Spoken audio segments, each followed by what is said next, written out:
Smoky eyes, luminous skin, and retro hair with a modern twist. This was Alia Bhatt's look at Sabyasachi's 25th anniversary show. And if you were anywhere online in the past couple days, you wouldn't have missed those stunning pictures. Hi everyone, it's Smitha if you're new here, and today I'm going to show you how to recreate this look. Skin prep is such an important part of any luminous look. I'm going to start with the moisturizer. This is the IT Cosmetics Confidence in a Cream, and it has anti-aging benefits, and that's what I love about it.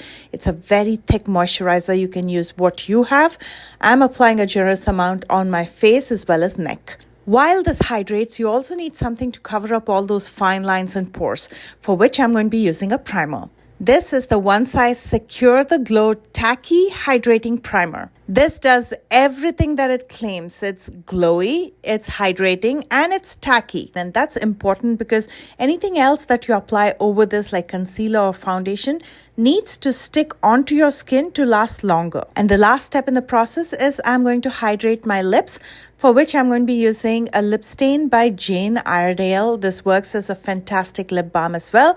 This is in the shade Forever Pink. For foundation, I'm going to be using one of my favorites. This is the Haus Labs Triclone Skin Tech Foundation, and I'm using the shade 280. And to this, I'm going to mix in a Vitamin Pearl Serum. This is the B12 Base Thinner by One Size. You can apply this on its own because it has some amazing skincare benefits, but when mixed with the foundation, it's going to thin it down further. And I love this mixture for this look because we want that luminous base. And just so you know, I'm matching my foundation with the color of my neck. Can we just talk about the shade match and how radiant and bright that looks? You can mix the base thinner with any foundation to thin it down.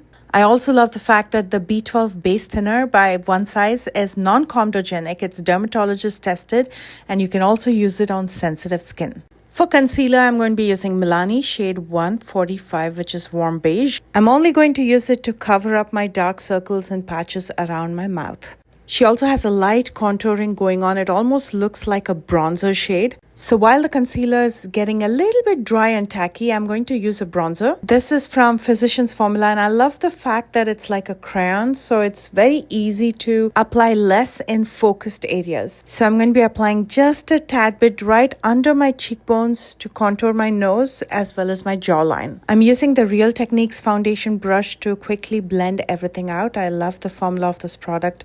It's so blendable. And for my nose, I'm just going to use my fingers to blend everything out. That's perfect. And now that the concealer is a little bit more tacky, I'm going to use a small concealer brush again from Real Techniques, and in small circles I'm going to start blending out around my mouth, and then I'm going to start blending the concealer under my eyes. The reason I let the concealer sit for a couple minutes till it gets tacky is when it's a little bit dry, it gives you more coverage than blending it out immediately. If you blend it out immediately, it'll shear out. And with the residue that's left on the brush, I'm also going to use it on my eyelid to even out the base. As you can see, I have those hollows under my eyes, so I'm going to lightly set with powder. This is the One Size Translucent Loose Powder. I'm taking it with a powder puff, dusting out the excess, and I'm going to press it underneath my eyes. I'm applying very less, and as you can see, that quickly corrects those hollows underneath my eyes. For this look, I'm not going to be using the powder all over my face. Instead, I'm only going to be setting in areas where I feel like the concealer might settle in the fine lines and crease. And then dusting off all the excess with a powder brush before I set my face, for which I'm going to be using the Benefit Super Setter. This is also going to melt all the powders on my face and make it look closer to skin. And now for the luminosity, I'm going to be using a highlighter. This is the highlighter stick from Swiss Beauty.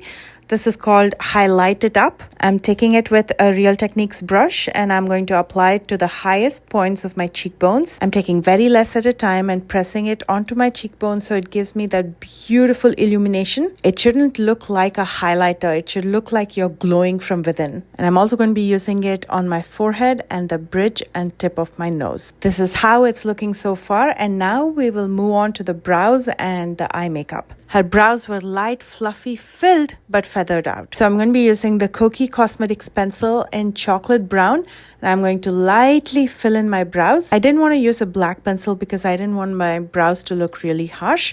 This is going to do the job. It's going to fill everything up, but at the same time, it's going to maintain that natural look. And I'm going to brush my brow hair upwards to feather it out. For that sultry smoky eye, I'm going to start with a black eye pencil. This is by Makeup Forever. It's the Aqua Resist pencil.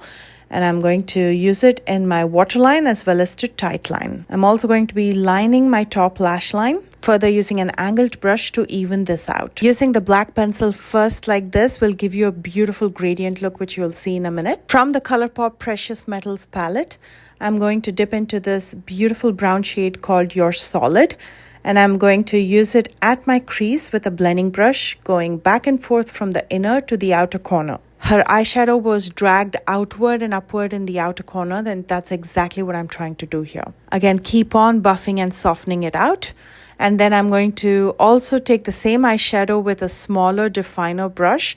It's a small fluffy brush, and I'm going to smoke it out in my lower lash line. On her lid, she had a brassy gold metallic eyeshadow, for which I'm going to be using Brass Act. First, with my finger, I'm going to press it onto my lid, and then I'm going to clean up the edges with a flat shading brush. As you can see, that eye pencil has melted into the eyeshadow, and that's the gradient I was talking about. While it gives that beautiful gradient, you will observe that the liner itself fades, so you can go over one more time with the liner. Then I'm going to dip into Polished and use it in the very inner corner as well as to highlight my brow bones. It's time to finish up, so I'm going to first curl my lashes before I apply mascara, for which I'm going to be using a new one by L'Oreal. This is the Paradise Big Deal Mascara.